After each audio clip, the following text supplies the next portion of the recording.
आप तमाम लोगों को ये बात मालूम होगा कि झारखंड के अंदर में 6 तारीख को एक बहुत बड़ा आंदोलन होने वाला था। लोग धरना प्रदर्शन करने वाले थे और चक्का जाम होने वाला था। बेरमो से शुरू होता, कहां कहां तक जाता, इसका कोई अता पता नहीं था। बात था सीसीएल क्वार्टर को लेकर के, और सीसीएल क्वार्टर के अंदर में जो अवैध रूप से रह रहे हैं उनके ऊपर में कार्रवाई क्यों नहीं हो रही है। इस तरीके से खुलेआम वो लोग कैसे रहते हैं। जेल कैंप पार्टी के कुछ लोग वहां पर जाते हैं बीते कुछ दिनों पहले।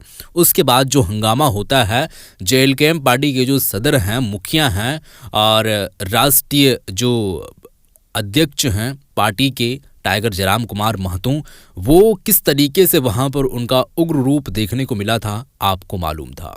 यही सब सारी चीज़ों को लेते हुए 6 तारीख को एक जो है वो आंदोलन होने वाला था, चक्का जाम होने वाला था। रद्द हुआ, सीसीएल अपने अंडर में लिए और यहाँ पर वार्ता के लिए बुलाया गया है, जो सीसीएल हेड क्वार्टर में होना था आज की तारीख में। 6 तारीख का तो वो मामला रद्द हुआ, चक्का जाम नहीं हुआ।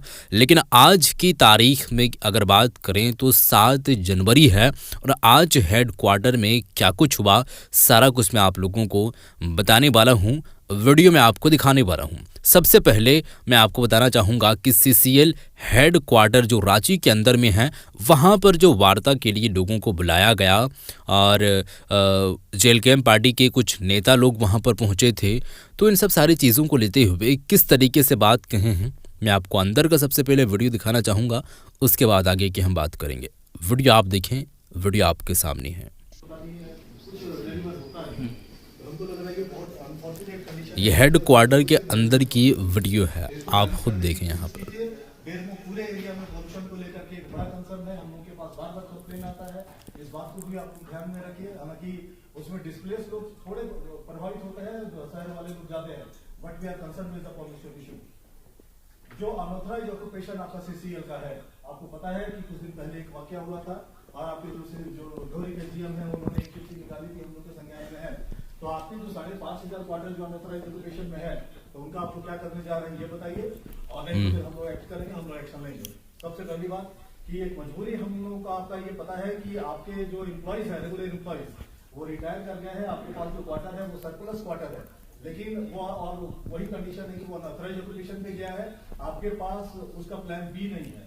अगर आप इंस्टीट्यूशनल अलॉटमेंट करें उस क्वार्टर को लेकर, मान लीजिए जो आपके एरिया के स्कूल है, आपके डीसी पुल का है, एसपी पुल का क्वार्टर है, ट्रस्ट है, एनजीओज है, जो आइडेंटिफाइज बड़े जो आपके डिस्प्लेस ऑर्गेनाइजेशंस है, आप उनको अलॉट कीजिए। आपका रेवेन्यू लॉस भी नहीं होगा, अनऑथराइज्ड ऑक्यूपेशन सभी आप बचेंगे। ये एडवाइस हम लोगों ने बोकारो स्टील को भी दिया है, ये कार्बनिक सीसीएल मैनेजमेंट को भी हम लोग दे रहे हैं। और एक बात और, कोयला चोरी को लेकर के, क्योंकि प्रॉपर्टी आपकी है, पूरा का पूरा बेरमो एरिया में कोयला चोरी को लेकर जिस ढंग से बढ़ावा दिया गया, आप ये नहीं कह सकते हैं कि ये लॉ एंड ऑर्डर का मामला है। प्रॉपर्टी आपकी है, चोरी क्यों हो रही है, जवाब आपको देना पड़ेगा। बेरमो पूरे एरिया में आप लोगों ने कोयला का माफिया खड़ा किया है, कौन रिस्पॉन्सिबल है आपको समझिए। वहां पर जो लोकल पब्लिक रिप्रेजेंटेटिव है उनके साथ आपका क्या कोऑर्डिनेशन है, क्या नहीं है, खास करके जो डोरी के जो जीएम उनको लेकर के हमारी बात है और उनको इस बात पर ध्यान देना पड़ेगा।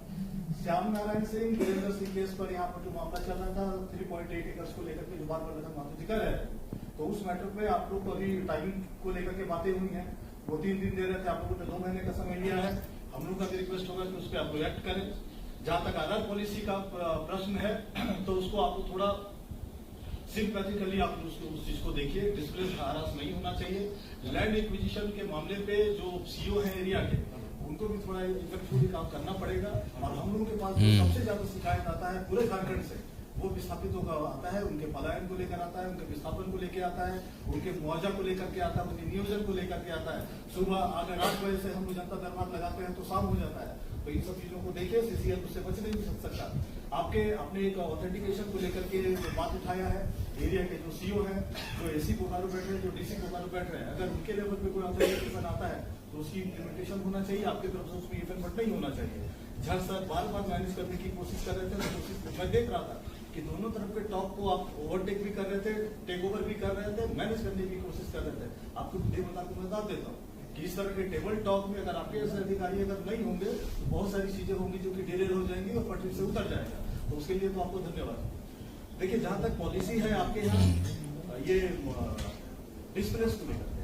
तो चूंकि ये बैठक डिस्प्लेस को लेकर के है, इसलिए हम लोग का कंसर्न और फोकस भी उसी मैटर को लेकर के है कि झा साहब और जो 3 GM यहाँ पर बैठे हुए हैं, मेरी आपसे विनम्र प्रार्थना है अपने लोगों की तरफ से कि विस्थापितों को लेकर के आप लोग थोड़ा उदार बनिए, थोड़ा ह्यूमन बिहेवियर दिखाइए। आप लोग मानवीय चेहरा थोड़ा धुंधला है, आप लोगों का छवि आप लोगों की खराब हो रही है, तो इस बात को लेकर के भी आप लोग थोड़ा ये रहे।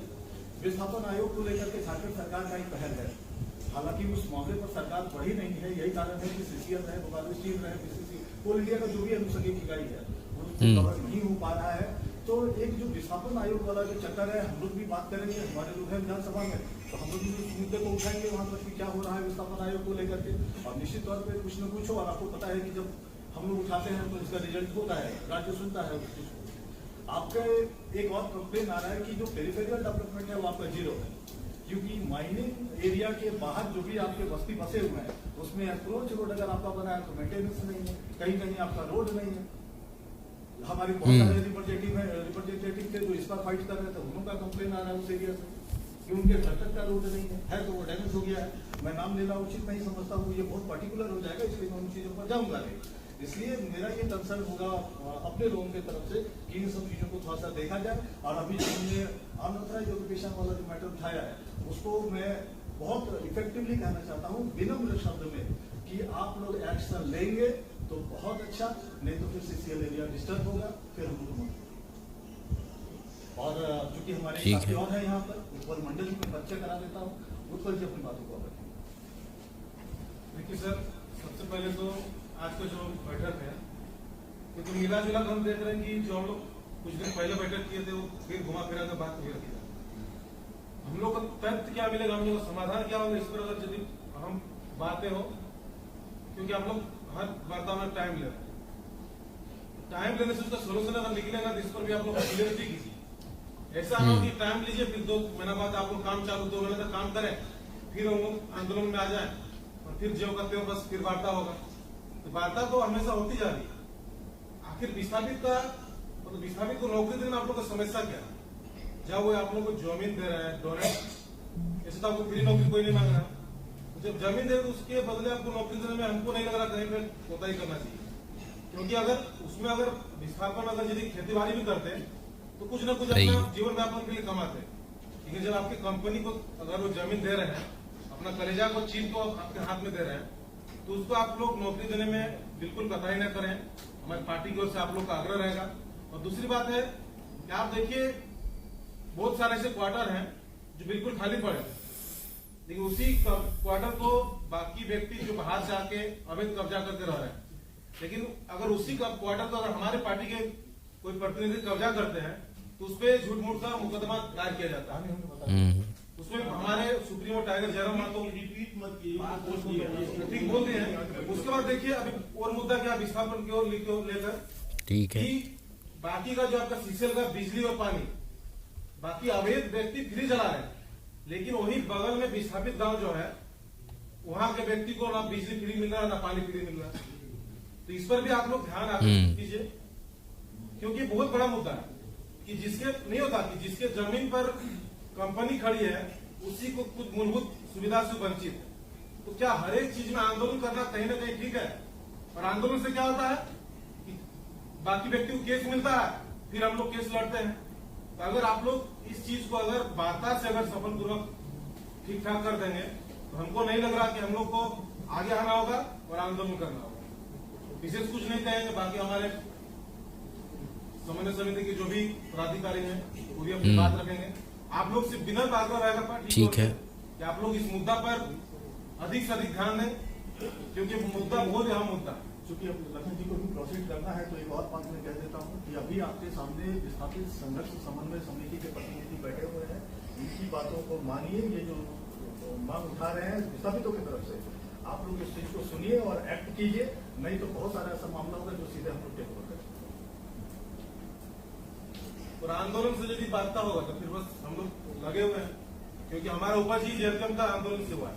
आपसे बड़ी बात धन्यवाद। जो इन्होंने बात आपके बीच में रखा, वो हम लोगों ने जो एजेंडा दिया था उस एजेंडे में शामिल नहीं है। लेकिन तो जी हाँ दोस्तों, वीडियो आप लोग देख चुके हैं। यहाँ पर मैं आपको बताना चाहूँगा और आप लोगों को ये बात मालूम होगा कि माननीय विधायक जी का यहाँ पर एंट्री होने वाला था, तो आखिर में एंट्री क्यों नहीं हुआ, उसके बारे में हम आगे आपको बताएंगे और कोई अगली वीडियो में हम आपको जानकारी देंगे। लेकिन आप समझ लीजिए कि कोई समस्या है, उस समस्या का कारण वहाँ पर वो नहीं आ पाए।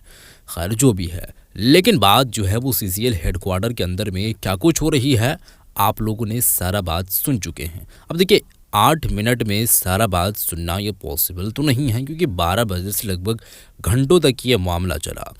तो और भी बातें मैं आप लोगों को मज़ीद बताने की कोशिश करूंगा, लेकिन बात सीधे सीधे तौर पर अभी वो उस नज़रिए से देखा नहीं गया है। लेकिन इतना समझ लीजिए कि काम हो रही है और जो JLKM पार्टी ने आवाज़ बुलंद किए हैं, आवाज़ उठाए हैं, उस पर कार्रवाई हो रही है। काम अभी जारी व सारी है, आप ये समझ लीजिए। हर तरीके से काम को किया जा रहा है और आगे जो भी होगा वो आप तो ज़रूर जान पाएंगे। प्रवासी मज़दूरों को लेकर के भी कुछ बात की गई है, रोड सड़कों को लेकर के भी कुछ बात की गई है। तो इन सब सारी चीज़ों को लेकर के बात रखी गई है। अब ये मामले के ऊपर में किस तरीके से संज्ञान लेते हुए और उसको तुरंत जो है वो त्वरित कार्रवाई करने की कोशिश करेंगे, तो वो आगे देखने को मिलेगा। लेकिन अभी तक ये बात यही था। इस वीडियो को शेयर कर दें और भी आप ऐसे ही खबरों को जानने के लिए चैनल को सब्सक्राइब ज़रूर कर लें। मिलते हैं एक और नए वीडियो के साथ, तब तक के लिए खुदा हाफ़िज़।